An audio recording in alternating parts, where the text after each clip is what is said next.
How about a list of 20 to 30 stocks that pay dividends anywhere from a little under 2% to upwards of about 12% per year? For those of you who don't know me, my name is Adam Kahn, and I'm the Rational Investor.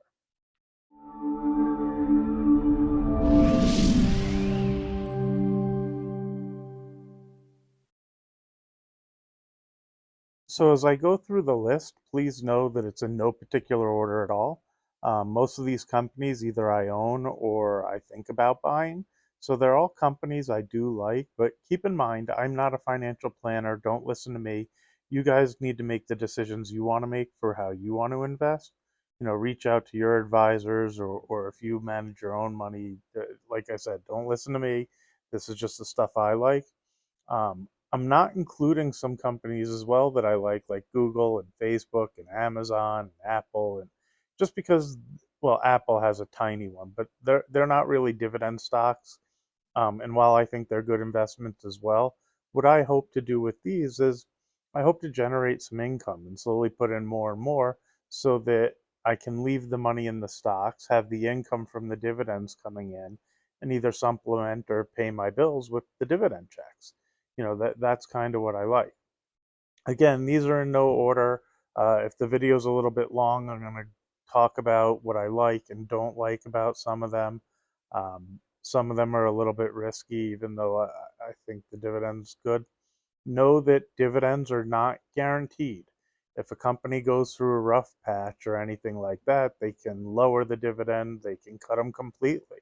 So that's why I like to spread out and have a few different ones so that if one has trouble, maybe the other does well, and so on and so forth.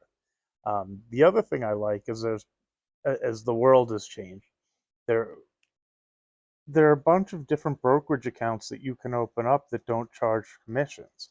So you don't have to put a ton of money in these. I'll go through and I'll see if there are, but I don't think there are very many that the stock price is over $100 a share, maybe only one or two. A lot of them are 10, 20, $30 a share. You don't have to buy but one or two shares if you don't want to put in a large amount of money. But at least it can get somebody started in the right direction of putting money away, buying some stock, and hoping to build towards their futures. So let me start and we'll go from there. So the first one I wrote down on my list is Pfizer, which currently is paying about a 5% dividend. What I like about Pfizer is they're a huge company that I don't really see going anywhere or going out of business. They've had a really rough run, so the stock's dropped quite a bit in the past, I don't know, 6 months or a year, which is why it's giving its 5% dividend. To me, long term, if I own Pfizer for 5 or 10 years, I would think they're going to continue to grow. Again, keep in mind, I'm not a financial planner, and you guys need to do your own research. Um, what I have difficulty with is I find a lot of time the information of what's going on this minute is often clouded by people who don't want you to know what's really going on. So when companies are doing poorly, maybe there's some underlying problems they're having, or maybe it's just the ebbs and flows of the market. As I've watched things over 40 years, I see that they go up, they go down, sometimes they fall in half, sometimes they go back up, but sometimes they have real problems and continue lower. Um, the next one I wrote down was Archer Daniels Midland, which is a little bit on the lower end of the dividends that I have on my list. But I really like the space they're in. I like that. I think it's hard to get in that industry and compete with them. Right now, they're paying a little bit over 2% in their dividends, so 2.3. Then I have Dow Chemical, which again, for similar reasons, I like because I don't see a lot of people getting into that space to compete with them. They're paying a little bit over five. This is all based on yesterday's number. Today is Tuesday, September 26th. And just when I looked up where they were paying, I kind of just took the dividend yield off of yesterday's close. So Dow's paying around 5.5% in their dividend. I think it's a great company. I don't really see them going anywhere either. That's a nice return. If I could get 5.5 in a company like Dow, same with the 5 in Pfizer, versus buying a CD or a treasury, I'd rather take the risk of the stock and maybe get a little bit of upside instead of only the return. Now, I know I have the risk to the downside as well. I hope you guys know that as well. Philip Morris, the ticker symbol of PM, Same thing. I kind of like them. I know some people don't like to be in the cigarette space, but they pay a 5.4% dividend, and I'm happy to get that dividend as well. And then Altria, which is their US entity, they're paying over 9%. Now, it is the cigarette space, and I don't see the stock really going up a whole ton. But that's a nice big dividend. And as long as they don't run into political problems or get sued for selling cigarettes, it's a nice return to get on that investment. And I also think they're going to continue to sell products for a long time.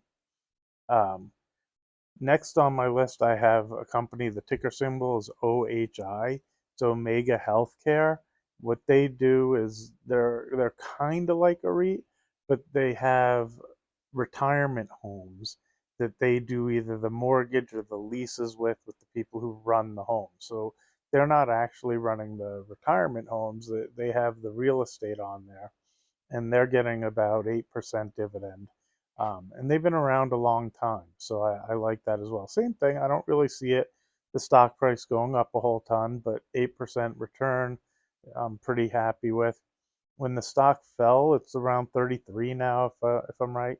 It fell down to 27 or 26 not too long ago. And what I liked is they bought a bunch of their own stock back down there, which tells me somebody in the company kind of liked the company. Um, Stanley Black and Decker I like as well.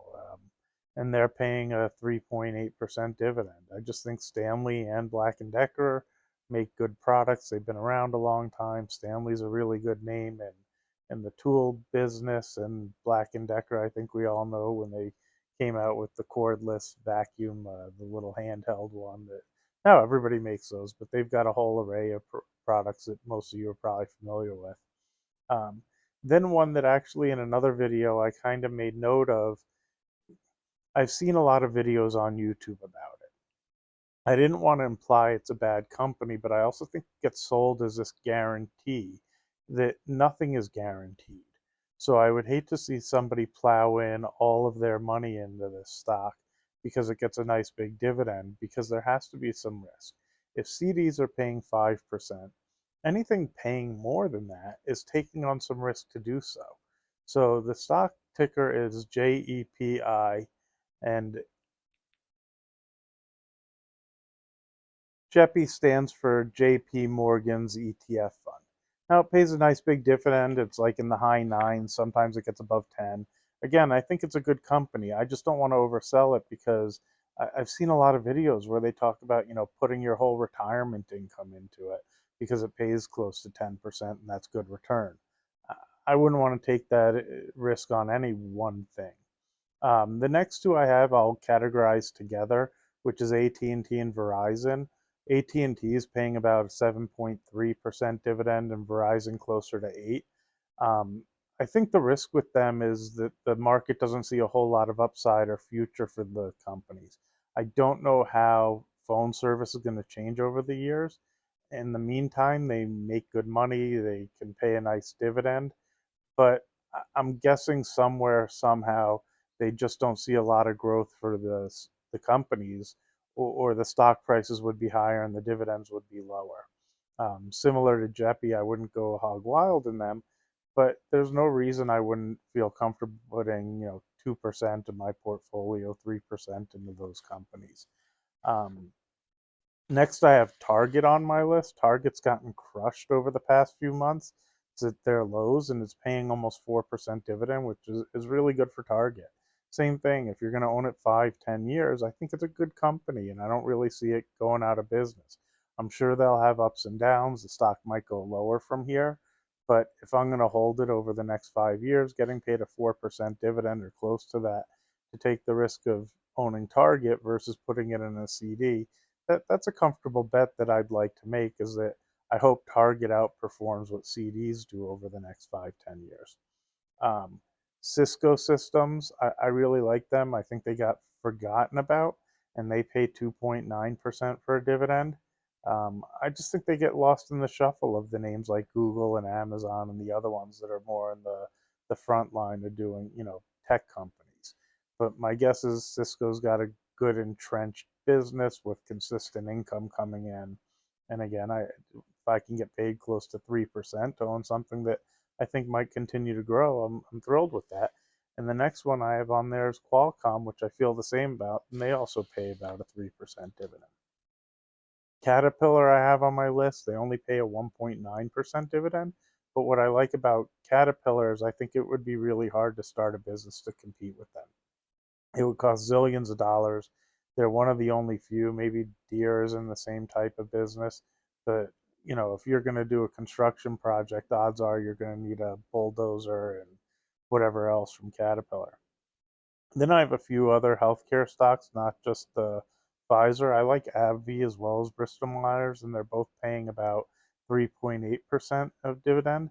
But similar to Pfizer, I just don't really see them going out of business. I think they'll be around a long time. Maybe they do, maybe they run into trouble or something else. But if I can get close to 4% and be in that space, that's a good one to be as well. I also have Cracker Barrel on my list. My concern with them is they really are slowing down. They pay a dividend of 7% right now, but I think that could be in jeopardy.